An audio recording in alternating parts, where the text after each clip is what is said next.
So, one of the hardest things, one of the big challenges of the speaking industry is to be known.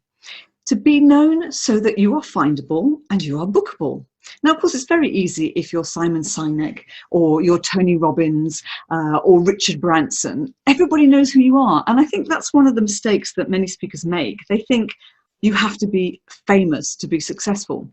And what's interesting, those of you that know me will know that I like to analyze figures and see what's been going on. And last year I looked at the most booked speakers on our roster, which was the roster of the London Speaker Bureau group of companies, 25 offices around the world. And I looked to see how many speakers got 80% of the bookings. And let me tell you, it's a lot of bookings. We're talking in the thousands.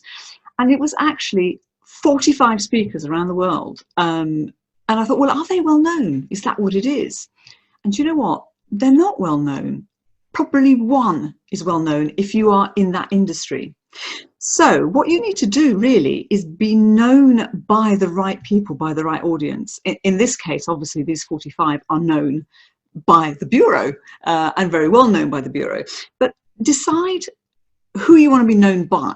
And we talked in previous episodes about identifying your target market. You don't have to be known by the whole world. If you are an expert in manufacturing and in innovation in manufacturing, why don't you just get known by the manufacturing sector, maybe by a type of person in the manufacturing sector, so decide what it is, the job role that is most likely to engage with you, and maybe it's in a specific area, maybe it's in a specific region, maybe it's in a specific country. You can make your marketplace as big or as small, but that's then where you want to be known, and you need to find out where they hang out, where these people, where your target hangs out, so that you can communicate and give them value so that they can know about you. I would always start small and then expand rather than trying to conquer the world. Somebody said something the other day, I think it was on a film. They said, how do you eat an elephant? And the answer was one bite at a time.